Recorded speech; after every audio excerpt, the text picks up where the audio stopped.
estamos viendo en la pura lectura al principio, es la fórmula que conocemos muy bien. Y comienza con, estamos leyendo en el versículo 13 de Santiago, ¿está alguno entre vosotros afligido? Y luego le dice a esta persona que se ponga a orar, que haga oración, en el versículo 13, ¿no? Y que ore. Y luego la pregunta, ¿está alguno? Y se traduce alegre. Y nosotros conocemos este tema, lo hemos escuchado muchas veces. Estos son los 3 círculos, así los estoy poniendo nuevamente en el pizarrón. Y en el primer círculo, ahí está la persona en su zona de comodidad, en su condición de alegría o felicidad. ¿Está alguno alegre? Y que cante salmos, y son salmos de alabanza, ¿no? Que se ponga a alabar, contando sus bendiciones como acabamos de hacerlo con ese himno, que se ponga a alabar y darle muchísimas gracias a su Dios. O sea, la gratitud y el agradecimiento está metido de por medio en el asunto. Y luego el tema que vamos a discutir el día de hoy, ¿está alguno enfermo? ¿Está alguno enfermo entre vosotros? Y esas son las 3 condiciones en que nos encontramos. ¿Se acuerdan ustedes de esta muy conocida fórmula? La zona de felicidad o alegría, en donde Dios no nos deja a ninguno de nosotros por mucho tiempo, porque esto hace muchísimo daño a quien sea. Una semana sin problemas, una semana sin aflicciones, 2 meses sin lucha alguna, 3 meses, todo marcha bien, y todo este paquete nadie lo puede resistir, nos vuelve consentidos, egocéntricos, soberbios, peor, ¿no? Nos conduce a creer que esto ha de seguir por siempre así, y luego con la más mínima aflicción, ¿está alguno afligido? Caemos en el abismo de la victimización, pudiera ser hasta la depresión. ¿Cómo es posible que no haya continuado mi felicidad, mi alegría?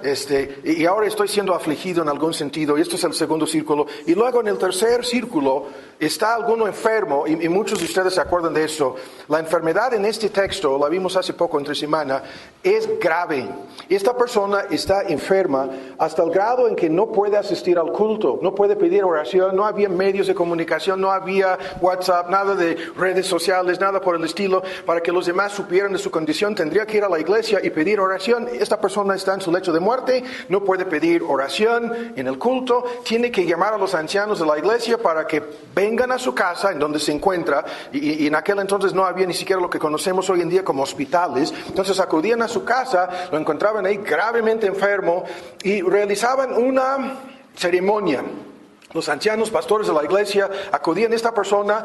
El argumento aquí no podemos dedicar todo el tiempo a discutir los temas aquí, pero el argumento en relación con el aceite, ungiéndole con aceite, ¿no? Estamos leyendo en el versículo 14, y la aplicación del aceite en el nombre del Señor, que desde un principio se sobreentiende que es símbolo del Espíritu Santo, aquí incluye, escuchen bien, el uso de medios.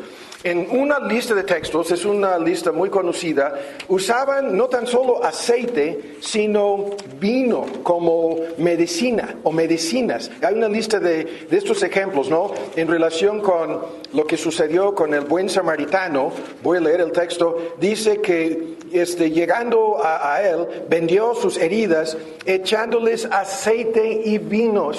Es una fórmula conocida en el texto griego, en el mundo greco-romano, que se refiere al uso de primeros auxilios. Le echaban aceite medicinal, le echaban vino, y el tema del vino lo encontramos en una serie de textos en donde el vino se usaba como antiséptico desde un principio para purificar el agua. No tenían acceso a lo que nosotros entendemos hoy en día como agua purificada, y cuando se enfermó Timoteo constantemente sufría de problemas con bichos en su estómago.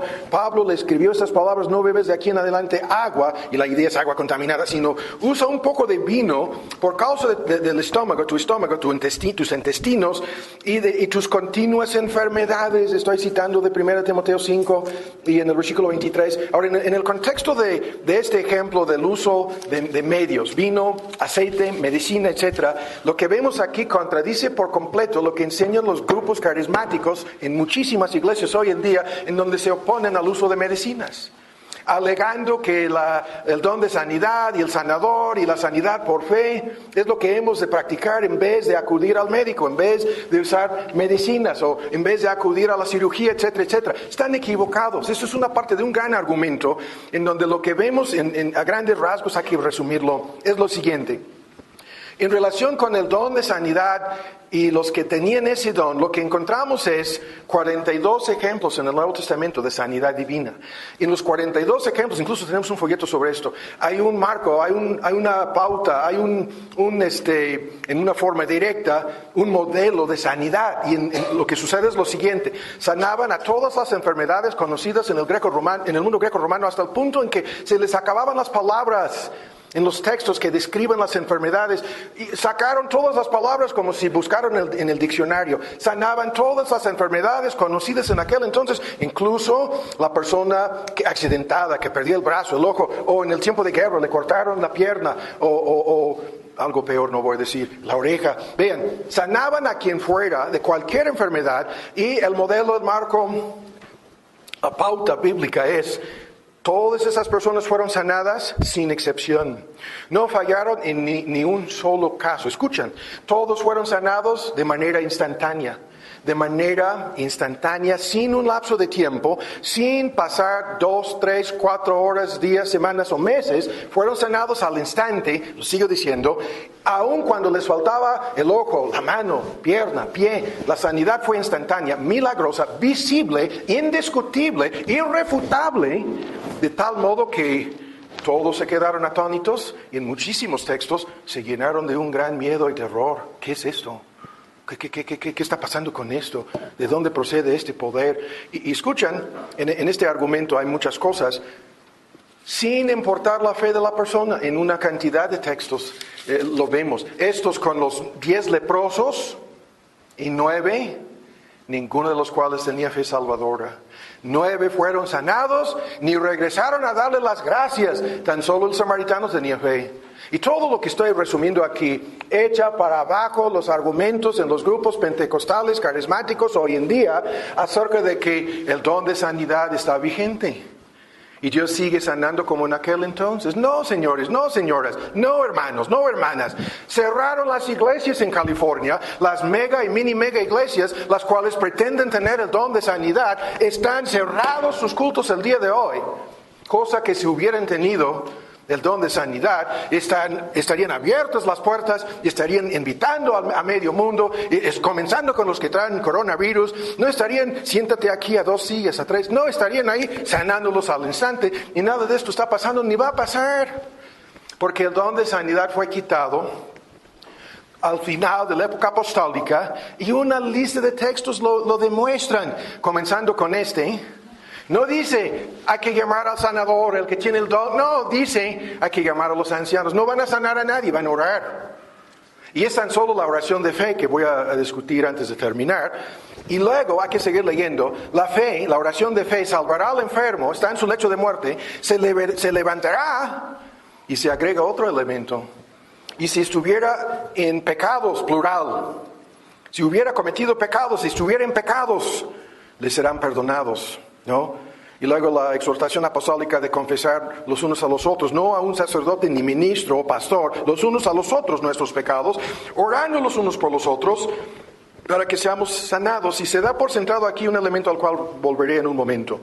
Ahora, rápido, hay que decir esto. Este texto, los demás textos, hizo una lista en donde Pablo dejó a sus mismos compañeros en la banda apostólica, obreros, los dejó enfermos, repetidas veces enfermos, y en más de un texto con un pie en la tumba. No tenía el don de sanidad. El mismo apóstol que tenía anteriormente, tenía por un tiempo ese don, llega al punto en que ya no puede sanar a nadie. Pablo mismo termina enfermo. En su argumento sobre su aguijón en la carne, estaca en mi carne, es una enfermedad física, de la cual Dios no le libró. Oró 3 veces. Y la respuesta fue, no te voy a sanar. Entonces, el don de sanidad dejó de existir en la época apostólica. Hay cantidad de argumentos sobre ese punto. Este texto es uno de los argumentos. Es importantísimo tomarlo en cuenta. a la luz de lo que vamos a ver y a la luz de las controversias que hay sobre esto hoy en día. Ahora, el texto también presupone que X enfermedad pudiera tener una relación con X pecado. Eso es un gran tema. No dice que todos los enfermos son culpables de algún pecado, como lo enseñan los carismáticos, los pentecostales. Esto no lo dice. Incluso los judíos creían algo parecido a eso. Y con aquel ciego de nacimiento querían saber quién pecó para que naciera ciego. ¿Quién pecó? ¿Él o sus papás? Y Cristo contestó, ni ellos ni sus papás, ni él ni sus papás. Nadie pecó aquí. Esta enfermedad tiene otro propósito, que no tiene nada que ver con el pecado de alguno de ellos. Ahora, entre paréntesis, a esto volveremos. Todas las enfermedades, todas las dolencias, todo el sufrimiento físico en este sentido, se relaciona en forma indirecta con el pecado. Y la entrada del pecado al mundo, en donde la creación física, no tan solo el reino animal, el reino vegetal, a nivel de bacterias, a nivel de gérmenes, a nivel de virus, toda la creación física se levanta en la maldición del Génesis 3 como enemigo del hombre. Y esto es así. Y siempre será así, hasta que lleguemos a la tierra nueva y los cielos nuevos. En este sentido, todas las enfermedades, incluyendo el daño al código genético, el ADN, los órganos del cuerpo, el sistema inmunológico, todo lo que entendemos por fuera y por dentro, el proceso de envejecimiento, una parte de por qué los de arriba de 70, 80 años de edad son en teoría más susceptibles, aunque es un gran debate, algunos dicen que no, pero dando por sentado que sí, más susceptibles al coronavirus, a morir, que los más jóvenes, es por el daño progresivo en el envejecimiento, el daño que sufre nuestro sistema inmunológico, que es progresivo y continuo, y llegan a una edad en donde no tienen la misma fuerza en su sistema inmunológico como los supuestamente, eso es otro gran debate, supuestamente los niños pueden ser portadores del virus, pero no tienen síntomas, no se enferman visiblemente. Y están discutiendo y todos están diciendo, por su sistema inmunológico tan fuerte, en parte creen que no están muriendo, ni mostrando realmente síntomas de la enfermedad. Pero por ahí van los temas, ¿no? Y a esto del pecado volveremos ahora y su relación con las enfermedades. Con esto vamos a terminar el día de hoy. Ahora, escuchen bien, esto fue la primera introducción. Ahora, la segunda introducción es esta. Este tema de las enfermedades va por muchos lados.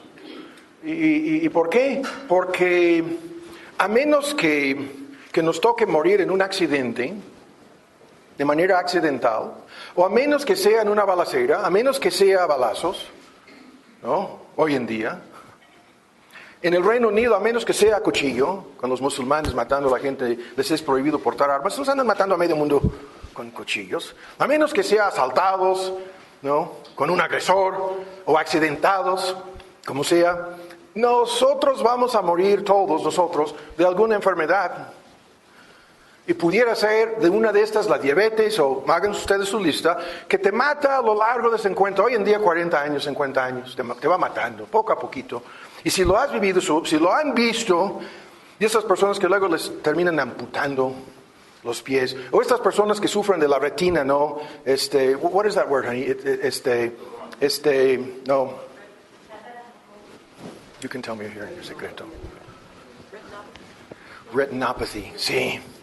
Sí, a uno de los hermanos en Guatemala le pasó esto. Toda su vida, con el tipo más agresivo, juvenil, llega a los 50 años de edad y comienza a perder la sensibilidad de la retina y poco a poquito va perdiendo el uso de sus ojos y se forman las llagas ahí en la retina y se quedó totalmente ciego. No llega a los 60 años de edad y ya está totalmente ciego. No tiene remedio incluso. Con el efecto de una enfermedad. O puede ser la gripa, ¿no? Tipo de influenza. Y el punto es esto. Estamos susceptibles, todos nosotros, a todas las enfermedades posibles, por cuestiones genéticas, geográficas, genealogía, descendencia, entorno, gérmenes, pudiera ser el mole envenenado, pudiera ser, pongan ustedes el ejemplo aquí que hace el mismo efecto, pudiera ser Timoteo y agua contaminada y nada más. Y el punto es toda sanidad es divina. Esa es la regla. Los que dicen, no, ustedes no creen en la sanidad divina. No, es lo contrario. Creemos en la sanidad divina, porque toda sanidad es divina. Lo que no creemos es que exista el don de sanidad, o que existen hombres dotados que tienen la capacidad que vemos en el Nuevo Testamento de sanar a quien fuera. Les han puesto las ofertas de millones, en un momento dado cientos de millones de dólares. Vénganse a curarme. No vienen. Nunca vienen. Y si vienen, en algunos casos, nunca tienen éxito. Porque ese don no existe. El sanador es Dios. Y el que usaba medios como hombres dotados en aquel entonces, sigue sanando hasta el día de hoy, sin o con medios. El texto aquí, la unción del aceite, no es la ceremonia católica. De este texto lo pervertieron los católicos y sacaron su versión de la última, ¿cómo se llama? La unción extrema. Cuando la persona se está muriendo, viene el sacerdote, ojalá que traiga su frasco de aceite. Porque si no lo trae, se echó a perder el asunto. De todas maneras se va a morir el cuate. Lo practican para los que, si tienen que saber, aparentemente se va a morir. Entonces sí le vamos a hacer la ceremonia para que se muera confesado. De este texto lo sacaron. No hay nada de eso, ni en ningún texto bíblico. Nada, cero. Pero por lo menos es tan ridículo. En todos los casos en donde practican esto, el cuate termina muerto. No sé si me explico. Entonces, ¿para qué? ¿Para qué el teatro? ¿Para qué el show? ¿No? Por favor. No voy. Es que hay que resistir muchas desviaciones aquí. Toda sanidad es divina. Escuchen, si Dios quiere sacarte de este mundo, lo va a hacer. Y para Dios, la gripa, la común y corriente, es suficiente para matar a quien sea. Te vas a morir de una gripa normal. No influenza, ni coronavirus, no. De la gripa común y corriente. Y hay 1000 maneras para morir. Puede ser un derrame, puede ser un bloqueo, puede ser... La lista es interminable. Puede ser en la lista de... Yo tan solo mencioné la diabetes. Hay cantidad de enfermedades que progresivamente te matan. ¿No? Y si Dios te quiere sanar, te puede sanar. A nuestro concuño, de un día a otro, 4 bypass. 4. Abren las piernas, sacan, es cirugía de corazón abierto, abren, ¿no? Las costillas, sacan el corazón, lo paran, lo conectan a una máquina, están artificialmente circulando la sangre. Esto provoca inevitablemente algún daño cerebral de memoria, por lo menos. Y luego, de las piernas sacan, son arterias, ¿no? Que van a colocar en lugar de las arterias bloqueadas al corazón. Y cantidad de peligros, cantidad de efectos secundarios están de por medio del asunto. En cuestión de 3-4 días ahí está como si nada, ¿no? Salvo una larga recuperación. Pero si no le hubieran hecho todo aquello, se habría muerto de un paro cardíaco al instante, sin saber ni siquiera la causa, sin saber nada. Entonces, el último punto aquí, sobre este punto, vamos a enfermarnos, es cuestión de tiempo, y de alguna enfermedad vamos a morir todos. Todos y cada uno de nosotros. Puede ser ya rebasando los 80 años de edad, o puede ser mañana, o pasado mañana. Así el asunto de las enfermedades, ¿no? Y ahora, aquí seguimos con la segunda introducción. Entre paréntesis aquí viene este gran tema. Todas estas enfermedades son una parte de lo que nosotros entendemos con el tema de las pérdidas. Y este es el tema que tenemos que incluir aquí. El tema de las pérdidas es el mismo tema en una forma más amplia. Porque estamos destinados, todos nosotros, a sufrir una larga lista de pérdidas a lo largo de nuestra estancia en este mundo. Cada una de estas pérdidas toma en una forma directa, esta fórmula está metida de por medio. Cada una de estas pérdidas termina siendo una advertencia, grande o pequeña. Todas las pérdidas de cualquier índole, de cualquier tipo, son advertencias. ¿Acerca de qué? Acerca de esta realidad. Todo nos ha sido prestado. Y tarde o temprano todo nos será quitado. Todo nos ha sido prestado, incluyendo nuestra vida. Y en cuanto a la acumulación de pérdidas, las más grandes en la vida, la advertencia es esta. Tarde o temprano, sufriremos la pérdida del alma. Sufriremos la pérdida final del alma, ¿no? Y esto es, todo lo que sucede en las pérdidas va por este camino. Pueden ser grandes o pequeñas pérdidas, y sin embargo, la advertencia está sobre la mesa. Dios está avisando, Dios está dando el aviso, Dios está advirtiendo. Dios, en algunos casos, las pérdidas son amenazas directas. Dios es como si te estuviera apuntando, como si te estuviera señalando, amenazándote en forma directa con las pérdidas que vamos sufriendo, que vas sufriendo. Son advertencias de lo que sucederá cuando el pecado termina cobrando su última factura, ¿no? La muerte. La muerte. Y a menos que seamos verdaderamente convertidos a Cristo, perderemos nuestras almas, iremos a la perdición eterna. Y en este sentido, todas las pérdidas son mano, obra, advertencia de Dios. Todas las pérdidas que vamos sufriendo son para recordarnos constantemente, continuamente, de cómo nos ha prestado Dios todas las cosas. Ahora, este tema es tan fuerte, es tan importante que en el análisis del tema de las pérdidas, lo que sucede es lo siguiente. Llegamos en etapas de la vida en donde las pérdidas se convierten en algo, vean, predecible. Y luego, algo inevitable. ¿Qué es esto? Llegamos al momento en que podemos predecir lo que será la pérdida. Y luego lo que habíamos predicho, la palabra predecir es casi profetizar, decir de antemano, esta persona va a perder. Y luego, escuchen, resulta ser inevitable. Se convierte en algo más que predecible. Resulta una realidad que la persona no pudo evitar.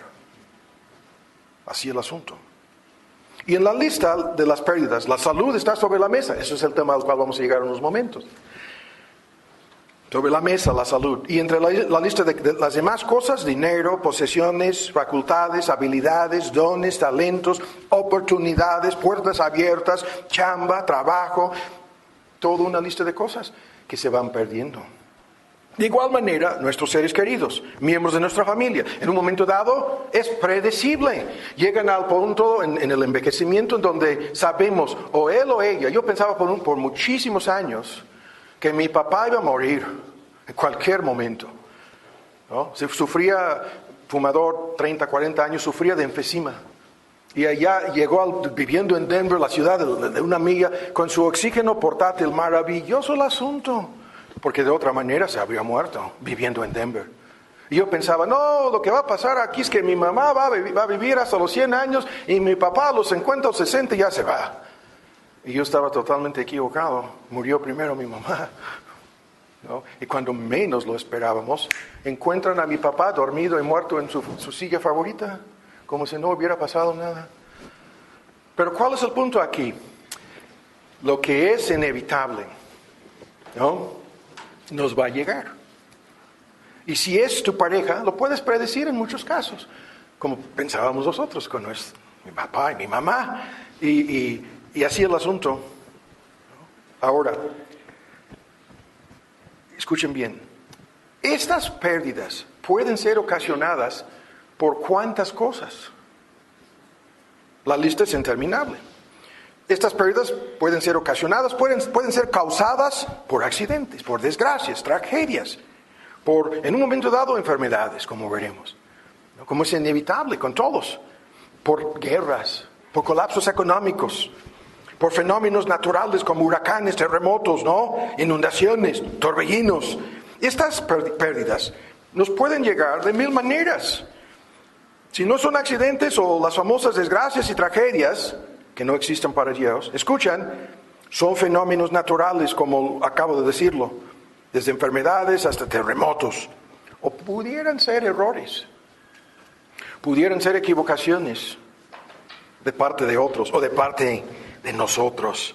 Por un pequeño error, ahí estamos en plena carretera, Estamos con esto de rápido y furioso agarrando el volante, en donde 120 no es suficiente, ni 140 tampoco. Si no estamos yendo por lo menos a 160 kilómetros por hora, no está a gusto rápido y furioso. Y los demás ahí estamos temblando sabiendo que a esta velocidad, el más mínimo error, el más mínimo movimiento del volante, o puede ser que estamos bien nosotros, vamos a 110, a 80 pudiéramos estar, pero en el otro carril viene rápido y furioso. ¿Y el punto? ¿Cuántas personas? ¿No? Errores, equivocaciones, necedades, conducta irracional, atrevida. No, es pura necedad. Es algo que se llama aquí en México estupidez, ¿no? Y una gran dosis de soberbia metida de por medio, en donde la persona piensa que no hay ningún peligro, y el peligro está ahí en un milisegundo, con un error de movimiento en el volante. De igual manera, y aquí termino este punto, y se acaba la segunda introducción. De igual manera, escuchen bien, estas pérdidas pueden ser ocasionadas por un sinnúmero de pecados. Y la lista es interminable de pecados. Hay un vínculo directo entre el homosexualismo y el SIDA más que comprobado. Un vínculo directo entre una enfermedad mortal y un pecado, X.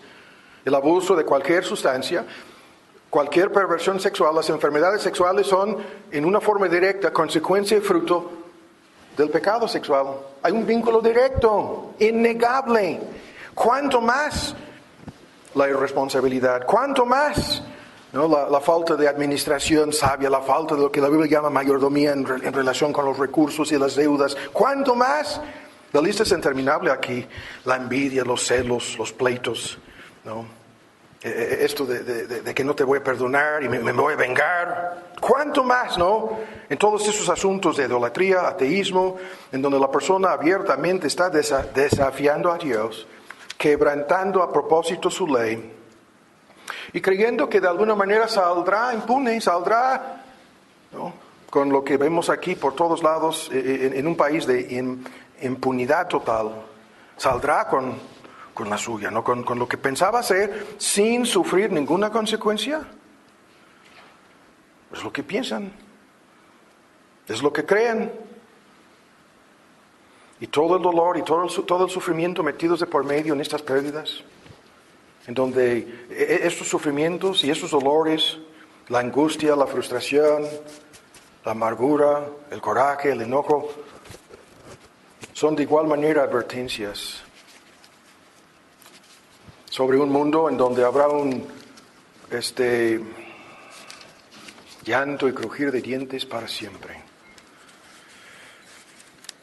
en donde el dolor y el sufrimiento nunca terminarán.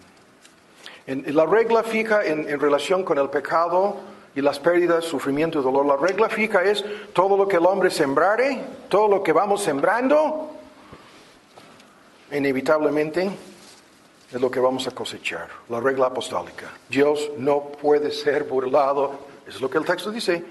Dios, nadie puede burlarse de Él, de su santa ley, de su palabra, de su evangelio. Y no. Todo lo que van sembrando es cuestión de tiempo y lo van a cosechar. Así el asunto, a grandes rasgos, ¿no? Y para que esto sea en relación con las enfermedades más entendible, la persona diabética, yo no tengo que sujetarme a ninguna restricción. Yo puedo violar las reglas. No me va a pasar nada.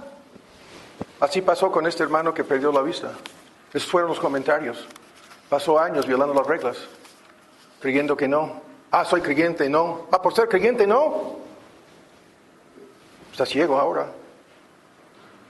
Así el asunto. Para quien sea. Y aquí estamos hablando de consecuencias temporales. Obviamente los creyentes no vamos a sufrir ninguna consecuencia eterna, porque nuestros pecados ya fueron castigados y Cristo pagó la factura en su totalidad y nos libró de eso. Pero si no fuera por Cristo, estaríamos igual como los demás. Así el asunto. Ahora, vamos al bosquejo que nos interesa el día de hoy. Este bosquejo es de mucha ayuda. les pido que pongan mucha atención, porque este bosquejo es, en una forma de síntesis, cómo no desperdiciar, cómo no desaprovechar. Algunos prefieren la palabra, cómo no echar a perder tu enfermedad o las enfermedades. O como estamos viviendo aquí una epidemia, pandemia, cómo no desaprovecharnos. Cómo no, cómo sacar provecho. Cómo ser beneficiados de esto, ¿no? Cómo apreciar, valorar y sacar el máximo bien. Escuchen cómo lo estamos diciendo de este tema de la enfermedad o las enfermedades. Y el primer punto es este, escuchen bien. Todas las enfermedades proceden de Dios. Ya lo vimos.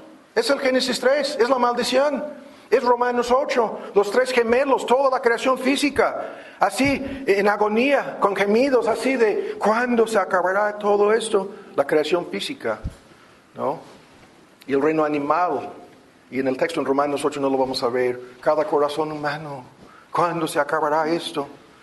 Pero el argumento es todo esto sobrevino como parte de la maldición que Dios pronunció en cuanto a la creación física y en cuanto a la raza humana caída.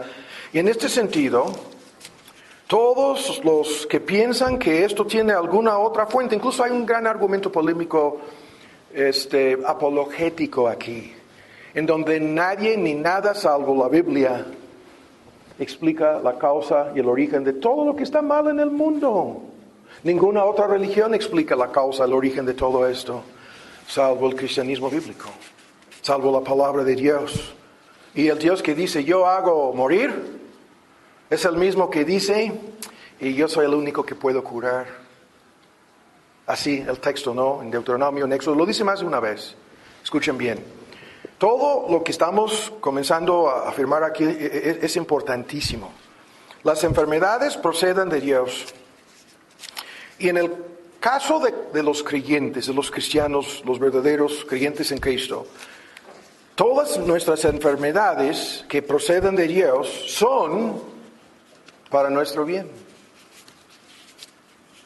Son para nuestro bien. ¿Qué es lo que estamos diciendo? No hay accidentes, no hay casualidad. La palabra suerte no existe aquí, menos la mala suerte. No es de manera accidental que te hayas enfermado. No es en realidad culpa de algún ser humano, ¿no? Menos el médico, que no te hayan podido curar, no. Todo esto procede de Dios y en un contexto cristiano Dios lo ha permitido y en todos los casos, si todas las cosas son encaminadas en Romanos 8:28 para el bien del creyente, ¿cuál bien? De que seamos más semejantes a Cristo.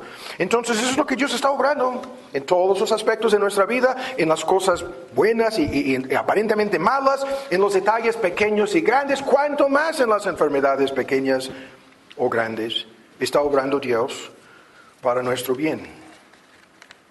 Y a menos que tengamos un convencimiento, una convicción firme sobre este punto, entonces nos vamos a desviar en todo el asunto. Las enfermedades para los creyentes son algo diseñado, hecho a la medida de cada creyente, a propósito, por la mano de Dios. Ahora, en el caso de los inconversos, ya lo sabemos, a esto volveremos continuamente, son advertencias, son avisos, ¿no? Te mandé 3 avisos, te mandé 5 avisos, te mandé 3 veces, ¿no? La carta que decía, tienes que arrepentirte, o esta enfermedad pudiera ser mortal, no me hiciste caso. Así con los inconversos, a esto volveremos.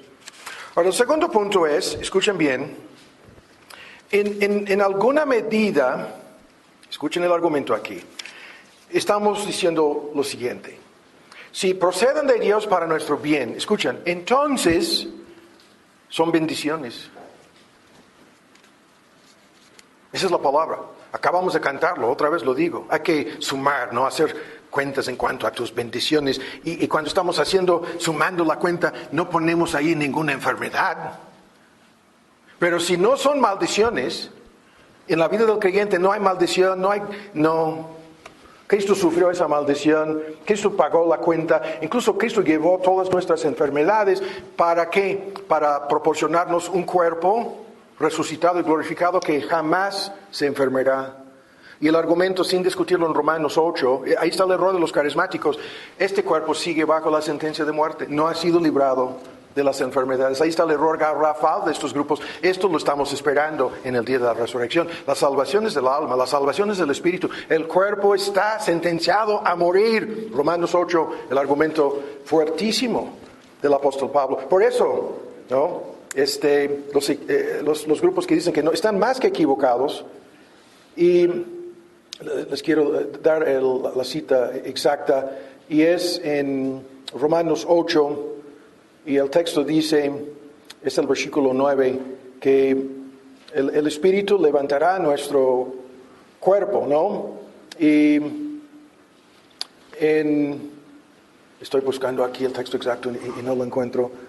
Dice en Romanos 8, que es el versículo 10, el cuerpo a la verdad está muerto a causa del pecado, y la palabra está muerto, está sentenciado, esa es la traducción, condenado a la muerte física. Ahora, volviendo a nuestro tema aquí, no hay maldición para los creyentes, y hasta nuestro cuerpo será resucitado y glorificado y librado de cualquier maldición del pecado. Pero mientras tanto, mientras que no lleguemos al día de la resurrección, estamos susceptibles a todo tipo de enfermedades, y lo vuelvo a decir otra vez, en la vida del creyente, estas enfermedades, en vez de ser una maldición, son una bendición, como vamos a ir explicando, en donde Dios va a usar esas enfermedades para transformarnos. Esto es el testimonio apostólico, ya lo sabemos, de la boca de Pablo, y lo veremos aquí antes de irnos. Ahora, el tercer punto es este. En relación entonces con las enfermedades, escuchen bien, Dios no está jugando, no está experimentando, no está actuando al dejarnos enfermos de algo, desde la gripa hasta algo mucho más grave, esto no importa, no está jugando en conformidad con los cálculos, los pronósticos o los diagnósticos médicos. Esto es un punto crucial. Es tremendo este argumento. Lo que nosotros vemos en relación con las enfermedades, tengo gripa, quiero ir a que me hagan una prueba, quiero saber si es influenza común y corriente o si es un tipo de coronavirus. Quiero saber si se va a desarrollar en una forma peligrosa lo que traigo. Y el médico me hace un examen y me dice, no, lo que traes aquí no es algo peligroso. No, lo que tienes es lo más fácil de tratar. No, lo que seguramente la gripa que traes no te va a matar. Es algo más que curable, ¿no? Es algo que nosotros los médicos lo podemos sanar, por lo menos en sus síntomas, ¿no? Podemos minimizar tus síntomas. Podemos controlar las consecuencias de esto. Escuchan. ¿Y si Dios te quiere matar? Todo lo que te habrán dicho. Porque en ningún caso, en ningún ejemplo, actúa Dios así. Dios no es el Dios de pronósticos. Dios no es el Dios de cálculos humanos. Dios no es el Dios de porcentajes, ¿no? O de esperanzas en términos humanos. Dios es el único que puede decir, esta enfermedad no es para muerte. Escuchan, Dios es el único que puede decir, el texto es Juan 11:4, esta enfermedad no es mortal. Dios es el único que puede decir eso. Y cuando lo dice, en el 100% de los casos, no, tiene la razón. Dios no está jugando a las probabilidades, no está jugando al azar, no depende de posibilidades, de estadísticas, de porcentajes. Estas cosas no significan nada para Él. Para nosotros sí. En un momento dado sí, eso es lo que nos interesa, ¿no? Porque quisiéramos saber cómo terminará el asunto de mi enfermedad, quisiéramos saberlo y eso es lo que nos inquieta, es lo que nos preocupa. Pero el texto que voy a citar aquí para descartar todo lo que dicen en ese sentido, los demás, es Pablo. Tuvimos en nosotros mismos la sentencia de muerte. El texto lo conocemos, la famosa sentencia de muerte. Es tremendo el argumento. Fueron condenados a morir, probablemente decapitados. Ya habían pronunciado la sentencia. No iban a morir de una enfermedad, sino, ¿no?, como mártires por su fe en Cristo. condenados a morir. Pero dice que esto sucedió para que no confiáramos en nosotros mismos, sino en el Dios que levanta a los muertos. En el texto anterior dice, la sentencia y las circunstancias fueron tan graves que estuviéramos en duda de poder sobrevivir. Estaban ya mirándose, pensando, ya, esto se acabó. Nos van a matar, nos van a decapitar. Pero luego dice que Dios intervino en el asunto y nos libró. No hay más explicación. ¿Qué hizo Dios? Cambió la opinión de alguien. No lo sabemos. Algunos piensan que llegaron a la mera hora y al verdugo, ¿no? Le pasó algo. Él pudiera haber fallecido al instante y los demás mirándolo. ¿Qué pasó aquí?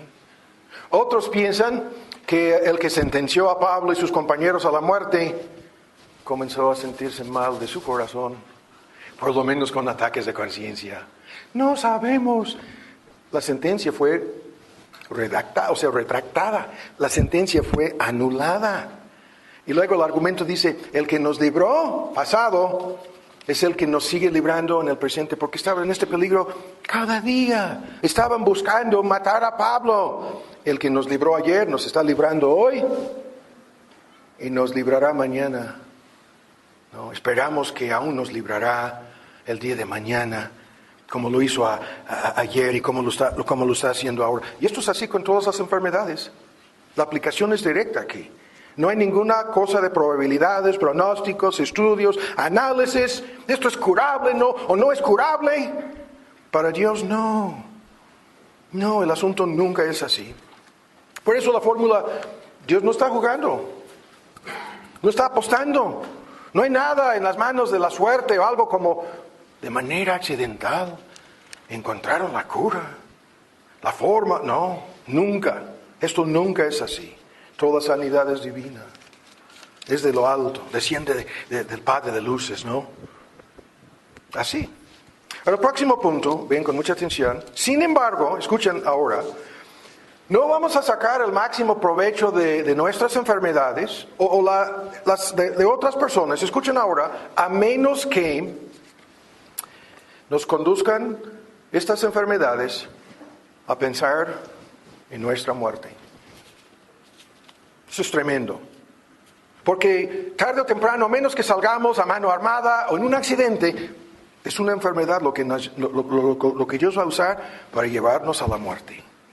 Y hemos de pensar cuando la regla es la del funeral. Vamos al funeral y cada persona tiene que pensar que dentro de poco, 10 semanas, meses o años, estarán congregados y será mi funeral. Y tan solo para los creyentes el día de su muerte será mejor que el día de su nacimiento. Todo el argumento en Eclesiastés que conocemos. Y sin embargo, aquí estamos hablando de enfermedades las cuales han de conducirnos a lo mismo. A pasar por el túnel del tiempo, a transportarnos en nuestra mente por el túnel del tiempo a lo que será, ¿no?, el día de nuestra muerte. Y eso es un gran tema. Salmo 90 lo explica en estos términos. Enséñanos a contar nuestros días. ¿Qué es esto? ¿Cómo nos enseña a contar los días, a evaluar, a estimar, a usar correctamente los días? Lo hacen muchísimas veces por medio de las enfermedades que nos enseñan. Yo en mi vida, tifoidea, cuando me llegaron a meter de emergencia en el ABC, ya no tenía circulación en mis brazos. Estaban como así, y al tocar, yo no sentía nada. Y por el miedo y el susto dijeron, esto es tifoidea, no vamos a esperar la prueba, te vamos a dar de inmediato la vacuna, o no sé cómo se llama, la inyección. Y la inyección me dolió más hasta el punto en que caí de la mesa al piso. Yo pensaba que me estaban matando ahí mismo con la vacuna. Y luego en otra ocasión con salmonela, Lisa es testiga de esto, me meten en la sala de emergencia en un estado de convulsiones y agarran, yo no sé, 3, 4 o más jeringas, y en aquel entonces había el miedo del SIDA y estaban rehusando el equipo, y yo estoy con que me maten con el SIDA entonces, ¿no? Así, y inyectándome para parar las convulsiones. Yo estaba así doblado, en una agonía total, resultaba ser salmonela, no voy a decir más. ¿Cuál es el punto con estas ilustraciones? Es lo mismo. Yo contemplaba como nos ha sucedido a todos, en diferentes enfermedades. Ahí puede ser influenza, 5 días estás noqueado, dolor en todo el cuerpo, y tu oración es: Señor, si esta enfermedad es la última, si la tifoidea me va a matar, y ustedes que piensan que soy paranoico, tengo muchísimo miedo de Zika, chikungunya, de dengue, por favor, tan solo por lo que hemos visto en Yucatán y en Tabasco, con varios pastores, no voy a decir más. Muchísimo miedo. Pero ¿cuál es el punto? No es de morir, de cómo morir, el miedo, de cómo. Eso es otro asunto. Enséñanos a contar. ¿Cómo nos va enseñando? De tal modo que traigamos al corazón sabiduría. Y en muchas enfermedades de esta clase, de este tipo, que pudieran ser mortales al instante, o en una cuestión de horas o días, estás pensando: si esto es mi última enfermedad, ayúdame, a estar preparado.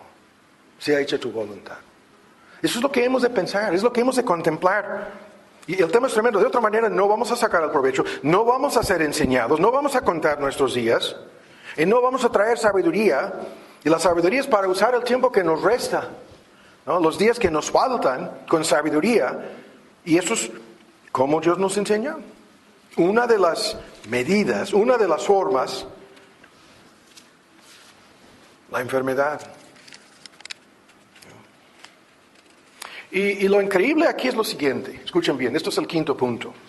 Para no desaprovechar, para no desperdiciar. La idea de desperdiciar viene de un folleto que tenemos, lo hemos citado muchas veces: la mujer enferma del cáncer, el pastor orando por ella le pregunta: ¿qué están pidiendo por mí? Y el pastor dice: que Dios te sane, que Dios te cure, que Dios te libre.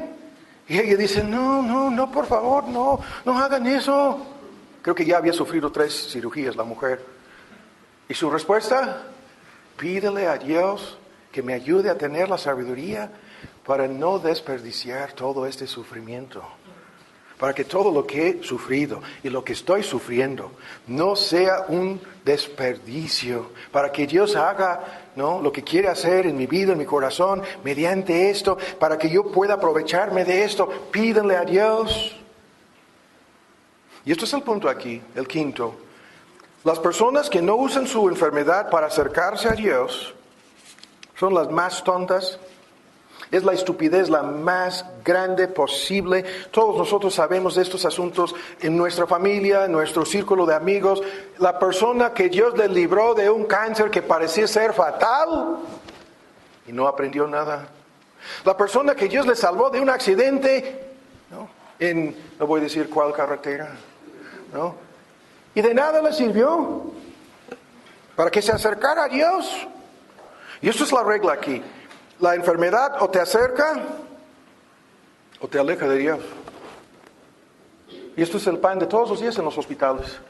Ahí vas, ahí todos sus pacientes ahí están. Un gran porcentaje frustrados, enojados, echándole la culpa a medio mundo, e incluso a los médicos porque no sirven. Lo que están administrando no les cura, no les ayuda. Es culpa de otros, son víctimas de Dios. Enojados, frustrados. Y otros cantando himnos, leyendo su Biblia, leyendo el Salmo 91, lo que vimos al principio en la clase, acercándose cada momento, cada hora, cada día más a su Dios. Eso es el punto. ¿Cómo puede ser la enfermedad una tremenda bendición y no una maldición? En la medida en que nos acerca a Dios es una tremenda bendición. La enfermedad que sea, y el salmista lo confirma: antes de que fuera afligido, yo andaba errado, estuve alejado de ti. Antes de ser afligido, alejado de Dios. Pero ahora no. Ahora obedezco, ahora guardo su palabra, ahora me acerco a Él. Salmo 119, 67 es el texto. Y el tema ahí es uno de los más conocidos de la Biblia, porque las personas que en medio de su enfermedad responden así, escuchen, esto es el argumento en el Salmo 73, y lo que sucede en la vida del salmista, dice: los que se alejan perecerán, los que se alejan de ti morirán, ¿no? Pero luego dice, en cuanto a mí, el acercarme a Dios es el sumo bien, constituye el máximo bien, ¿no? Y eso es lo que el salmista hace. Y al final, el que comienza envidiando los inconversos, termina acercándose a Dios. Pero muchos de nosotros lo hacemos de igual manera en medio de la enfermedad. Y es en ese sentido, hay un gran tema aquí. Las personas que son advertidas por Dios más de una vez con enfermedades graves se recuperan y no le hacen caso, son las personas más estúpidas, más necias y más rebeldes que existen. Y es como los 9 leprosos y Cristo diciendo, la lepra la vimos hace poco en la miniserie sobre los milagros, la más peligrosa, horrible enfermedad, incurable. 9 son sanados de la lepra y ni siquiera le dan a Dios las gracias. Eso es la tragedia, eso es la catástrofe. Eso es la necedad en su máxima dimensión. Porque estas enfermedades, en muchos casos también, te dan tiempo de prepararte para la muerte. Y esto es un gran tema increíblemente fuerte. Cuando el médico les dice 3 meses, 6 meses, 1 año y medio, 18 meses es el límite, y te ponen ahí todas las cifras y todos los pronósticos, y tu grado, ¿no?, de enfermedad, de cáncer, y el tipo de tumor, y el análisis y el pronóstico, a menos que Dios intervenga. Hay una frase que usan, etapa 4, stage 4 cancer. Cuando es etapa 4 en el desarrollo de un tipo de cáncer, no hay remedio para nadie. Y el punto aquí es tremendo. Dios les está dando una de las mejores bendiciones, les está avisando, ¿no? Están como aquel ladrón colgado a la cruz que se percata de que es cuestión de horas aquí, salgo, parto de este mundo, y hay uno aquí que dice ser el Salvador. Cuán grande la bendición, cuán grande la oportunidad. Y aquel otro que no hizo caso alguno del Salvador, sino que terminó blasfemándolo más, representa los otros. Ahí está el paradigma, ahí están los que se acercan y los que se alejan, ahí están los dos casos. Y en este sentido, vean, el tema va por este camino. Vivimos en la época, más que cualquier otra, de muerte instantánea, de lo que se llama la muerte súbita. Cuando la persona fallece, al instante, por medio de cantidad de accidentes, cantidad de enfermedades, ¿no? Hoy en día te matan al instante, el derrame, el bloqueo, el paro cardíaco, o simplemente en este país 38, 40 mil personas cada año, la muerte es instantánea. Antes de que realmente escuchan la explosión de la bala, la activación de la pistola, están muertos. Como soldados en un campo de batalla mueran, sin aviso, sin ni un milisegundo para arrepentirse, sin oportunidad de cambiar su destino eterno, ni siquiera tiempo para pensar en lo que está pasando. En un cerrar y abrir de ojos están muertos. Cuán grave es este asunto. Y cuán grandes son las bendiciones de la enfermedad que te prepara, ¿no? Te da tiempo, te da la oportunidad. ¿Y cuántas personas cuentan con esto? Y no, a la medianoche me voy a arrepentir, y faltando 2 minutos fallecen. O sea, a las 11:30, 11:59 fallecen, no llegan a la medianoche. No, así el asunto. Y hay que meter de por medio, esta ilustración no la puedo alargar, no vamos a tardar aquí para concluir el día de hoy. Esto ya es la última hoja. Escuchen bien de este ejemplo. Es una gran tragedia. Yo escuché a un pastor mencionar el caso como en un sermón, una ilustración, y no creía lo que decía. Hablaba de una muchacha, una jovencita, que a los 17 años de edad iba a bordo de un avión, creo que en el Perú o en Ecuador, help me here, en Ecuador, ahí por las Amazonas, la selva. En Nochebuena, agarró con su mamá el último vuelo que pasaba de Quito, Ecuador, si no me equivoco, a un lugar en las Amazonas, ahí por la selva y del río. El avión fue derribado por un relámpago. O sea, el relámpago, ¡pum!, los motores se apagaron y de 20 y tantos mil pies cayó en la selva el avión. Escuchen, más de 90 pasajeros a bordo. Esta muchacha, por la silla y su cinturón, así bien apretada, fue lanzada del avión, se cayó por encima de la carpeta de la selva, que amortiguó su caída, aunque sufrió fracturas y lesiones, y sobrevivió. Algo inédito, algo parecido a esto nunca ha sucedido en la historia del mundo. Ni una vez salvó con ella. Sobrevivió. Para encontrarse, el único que sobrevivió, su mamá falleció. Para encontrarse en medio de una selva, y normalmente las mujeres deben de guardar silencio, pero estoy haciendo señas a mi esposa que sabe más de la historia, ella vio los documentales incluso. Tardó una semana, 7 a 10 días, 11 días, caminando por la selva. Caminaba 11 días en la selva. Y la historia es la más increíble, no tan solo porque sobrevivió, el único, de 90 y tantos, ella sobrevive, sino en su niñez sus papás eran exploradores, científicos que estudiaban en la selva amazona cantidad de cosas y le enseñaron desde chica los peligros en la selva. Y el tema va por este camino. Ella sabía cuáles plantas sí y no. Ella sabía porque caminaba, su papá le enseñó, donde hay agua hay que darle seguimiento. Porque desemboca el arroyo en un río. Y en donde hay un río hay aldeas, hay pueblitos, hay pescadores, hay gente. Entonces esto es lo que hace. Va siguiendo por donde hay agua. Y ya cuando llega al río, trae los pececitos que te coman vivos. Y ella sabe cómo esquivar, por cuál parte del río se puede mover un ser humano sin que se te acerquen esos pececitos piranhas, ¿no? Y peor lo de los cocodrillos. Cocodrillos.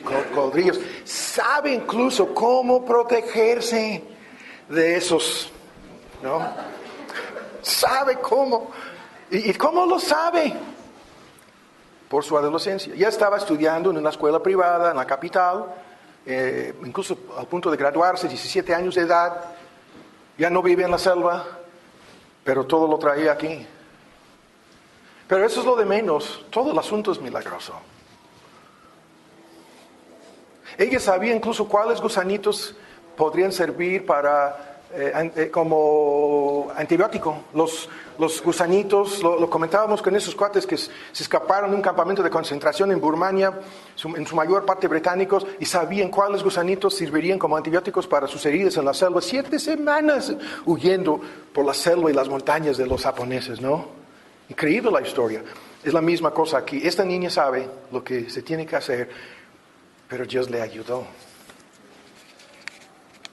¿Y la tragedia? Esperábamos, ¿no? Escuchar que luego cómo se había convertido a Cristo, y es lo que esperábamos. Aparentemente en los documentales, y lo vamos a buscar más, su biografía, ni una palabra acerca de Dios.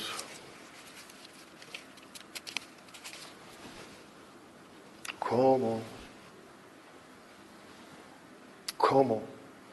La totalidad de su vida a partir del momento en que el relámpago hizo contacto con el avión. La totalidad de su vida. Puro milagro. Un milagro que rebasa lo de Hollywood, que rebasa cualquier cálculo. Es originalmente, si no me equivoco, de Alemania, la niña y sus papás. Y sigue trabajando en el mundo académico, es experta en toda una lista de cosas, pero ¿para qué? ¿Y cómo Dios, si llega al día de juicio, en conversa, qué es lo que le va a decir a Dios? Dios le va a decir, tú ya moriste 1000 veces.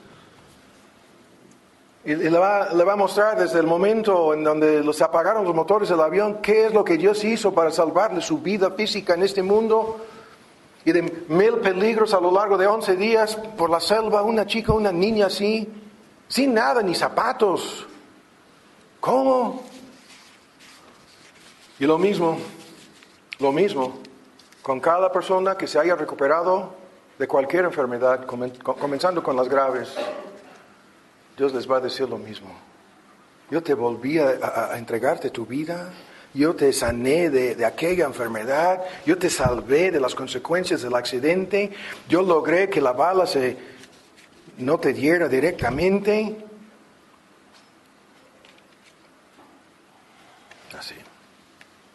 Así el asunto. Y se alargó.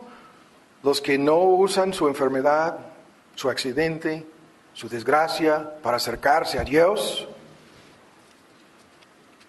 se alejan de Dios. Es como si le estuvieran escupiendo en su cara, es como si le estuvieran diciendo, no, nada me importa lo que tú hayas hecho aquí.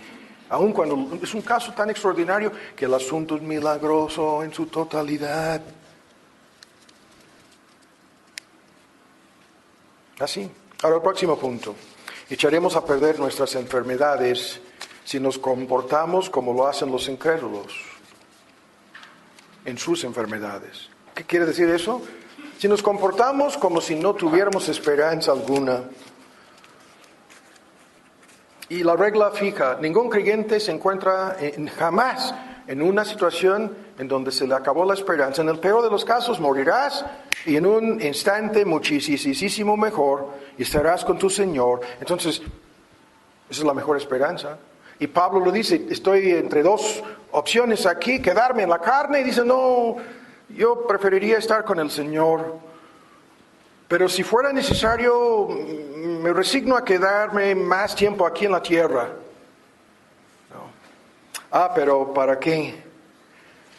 Para servir a Dios más en este mundo. A esto volveré. Ahora el próximo punto, escuchen, vuelvan a nuestro texto. Y rápido hay que decir esto y vamos a concluir. Echarás a perder tu enfermedad o tus enfermedades si tratas a tus pecados a la ligera. En vez de usar tu enfermedad como una arma mortal en contra de tus pecados, si te comportas como si no tuvieras ningún pecado, echarás a perder el asunto. Y aquí en nuestro texto se vincula este asunto de si estuvieran pecados en el versículo 15, les serán perdonados, pero los tiene que confesar, los tiene que reconocer. Y los dos extremos, los que dicen todas las enfermedades son fruto de algún pecado, están equivocados. Y los que dicen no, ningún creyente se puede enfermar debido al pecado, de igual manera están equivocados. Y el punto es lo siguiente, en muchos casos hay un vínculo directo entre la enfermedad y el pecado, o los pecados no confesados en la vida de esa persona. Y los textos que hablan de esto son muchísimos. Y van por varios caminos, ¿no? El más conocido texto es en relación con los creyentes en Corinto que estaban pecando horriblemente a la hora de participar de la cena del Señor, a la hora de celebrar la obra que les salvó del pecado, estaban pecando más. Y el texto dice, por eso, ¿se acuerdan? Por este pecado gravísimo, dice Pablo, hay muchos enfermos entre ustedes, miembros de la iglesia en Corinto. Y luego dice, hay muchos debilitados, y ahí vienen estas enfermedades que te vayan debilitando, discapacitando, robando de dones y talentos y capacidades. Hay muchos debilitados, dice, y luego muchos que murieron. Y hay un vínculo directo aquí como Ananías y Zafira, que su pecado no fue de traer la ofrenda, su pecado no fue de vender la hacienda, su pecado fue de venir a la iglesia a hacer un gran show engañando y mintiendo sobre el precio. Diciendo, todo lo que nos pagaron aquí se lo estamos ofrendando. Y era un engaño de principio a fin. Y los dos cayeron muertos por su pecado. La disciplina de Dios, ahora ven en Hebreos, alcanza este tema de nuestras enfermedades, lo que pudiera ser una enfermedad o la muerte en un momento dado, prematura. Y aquí lo dice el texto, Hebreos 11, rápido hay que leer este texto, que dice que en la disciplina de Dios, vean el texto, si no obedecemos, pudiéramos no sobrevivir.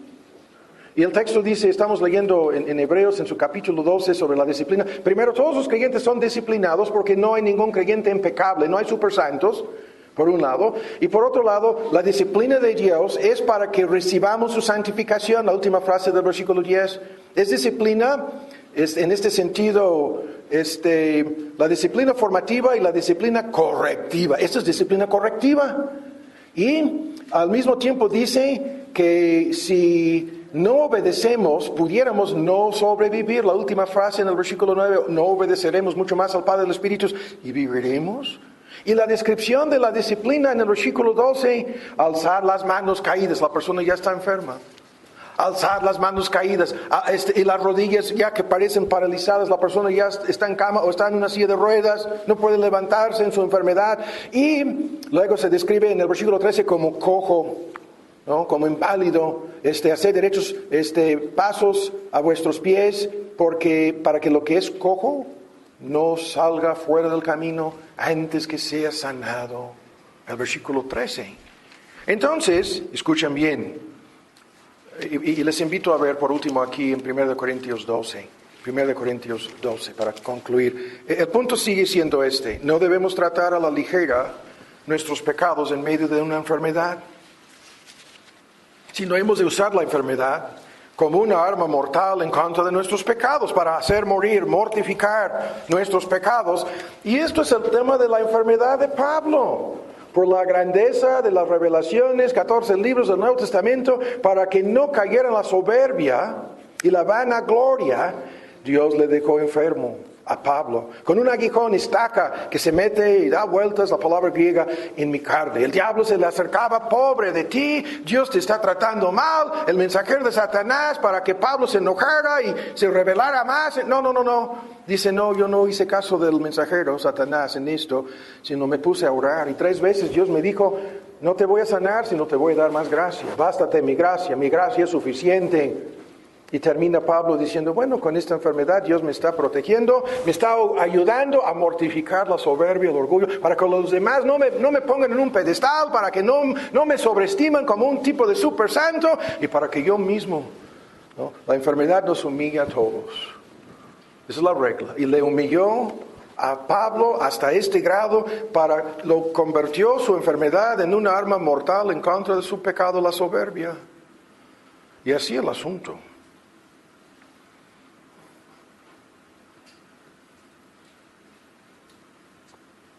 Así el asunto.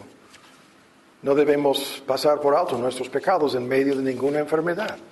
Y hay historias, no las vamos a narrar aquí, de personas literalmente en su lecho de muerte que terminan confesando alguno o algunos pecados y son levantados porque se arrepienten a la mera hora, y la enfermedad logra su santificación, logra su transformación. Y así son restauradas y siguen adelante. Pero los que tratan a la ligera sus pecados en medio de la enfermedad están desaprovechando una tremenda oportunidad, ¿no? Así el asunto. Ahora terminamos con el último punto, que es escuchen bien. Para no desperdiciar, para no desaprovechar tu enfermedad, la tienes que usar, como lo estamos diciendo, para acercarte a Dios. Sí. Para glorificar a Dios. Esto es el asunto. Tienes que convertir tu enfermedad en un medio para glorificar a tu Señor, no importando la enfermedad ni las consecuencias temporales de dicha enfermedad. Tienes que usarla para glorificar a tu Señor. Y esto es importantísimo, porque en el tema de aquel ciego de nacimiento, cuando querían saber quién pecó aquí, él o sus papás, y dijo Cristo, no, ni ninguno de ellos. Y luego frente al asunto de la muerte de Lázaro y su enfermedad, y Cristo dice, no, esta enfermedad no es para muerte, sino lo que dijo después sobre el ciego de nacimiento, lo vuelve a decir aquí en cuanto a Lázaro. 2 veces lo dice, esta enfermedad es para la gloria de Dios. Aquí dice la muerte de Lázaro es para la gloria de Dios, que terminó no siendo la muerte de Lázaro, sino la resurrección de Lázaro, para que el Hijo de Dios sea glorificado. Todo esto está pasando y todo esto es lo que está sucediendo. Y esto es importantísimo porque las demás personas se están fijando en nosotros, ¿no? en medio de nuestra enfermedad. Y el punto aquí que dejamos fuera por la prisa, ahora me viene a la mente que esto lo dejamos fuera. Escuchen bien. Tu enfermedad te volverá más egocéntrica o más teocéntrica. Y tú y yo sabemos mucho de esto. ¿Qué es esto de que te volverá más egocéntrica, más centrada en ti mismo, en ti misma? ¿O te volverá más centrado en Dios? ¿Cuál es el efecto lo vemos? Hay estas personas enfermas a quienes no nos queremos acercar. Porque sabemos que nos van a hablar de su enfermedad y nada más. Es un gran tema, incluso en un contexto eclesiástico. Hay personas que se me acercan aquí, ustedes no lo saben, para hablarme de sus enfermedades y nada más. Esto no es malo en sí, pero cuando lo hacen cada domingo y en cada momento, cuando hay algún acercamiento, nos quieren hablar de su enfermedad y nada más. Y no es imposible sacarles de su burbuja, de su mini mundo. No es un mini apocalipsis, pero ellos piensan que sí. Estas enfermedades, epidemias son mini apocalipsis para el mundo, pero estas personas están encerradas en su mundo como si fuera un mini apocalipsis. Para mí no lo es. Aquí estás todavía, ya llevas meses o años enfermo, no es para muerte. Y en vez de volverse más teocéntricas, más centradas en Dios, en vez de verlo con Pablo, para mí si me quedo aquí es para fruto en la obra, es para servir y glorificar y honrar a mi Dios. No, es para que ustedes tengan para que ustedes tengan compasión de mí y sienten mi miseria y les quiero jalar y amarrar en mi mundo egocéntrico. Y el tema va por ese camino. Y no estamos negando los textos que dicen que hay que llorar con los que lloran y reírnos, ¿no? Regocijarnos con los que se regocijan. Eso no es el punto aquí, sino es lo que estoy señalando.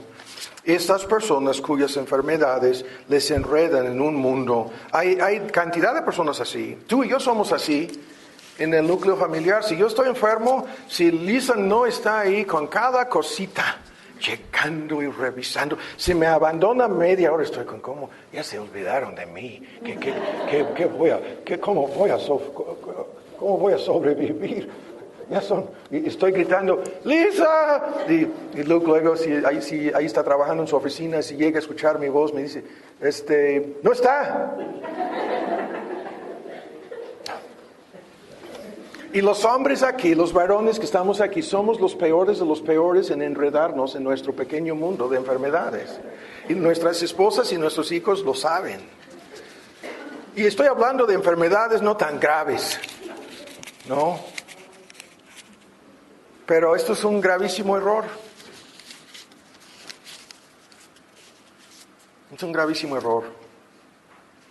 En donde hemos de usar nuestra enfermedad para estos propósitos, ¿no? Para ser transformados, santificados, entender que es una tremenda bendición.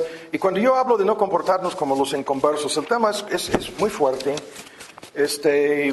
La regla en los tiempos de persecución y martirio, nuestra gente muere bien. Esta regla desde la época puritana en Inglaterra hasta la época de cólera en Inglaterra, en Londres, con Spurgeon y los pastores de cantidad de iglesias que andaban de cama en cama, de casa en casa, con la gente muriéndose de cólera, y luego salen con que nuestra gente muere bien, ¿no? Y la regla aquí ha de ser, en el contexto cristiano, nuestra gente se enferma bien, no sé si me explico, sobrellevan bien sus enfermedades, así debe de ser, ¿no? Y muchísimas veces no es así.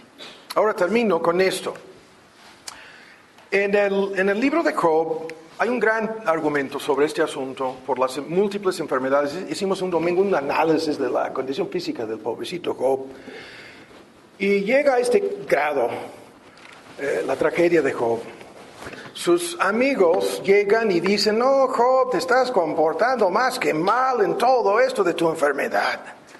Desde un principio eres culpable de algo, lo sabemos, ¿no? Y lo que tienes que hacer es confesarnos tu culpa y nosotros vamos a orar por tu sanidad. Lo que está en Santiago antes, Job sí es el más antiguo de la Biblia, ¿no?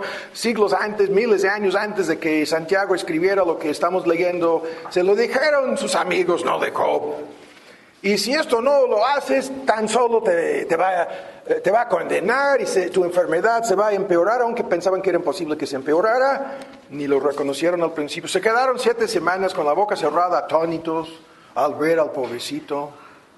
¿No? En un basurero lo encontraron. Oh, por favor.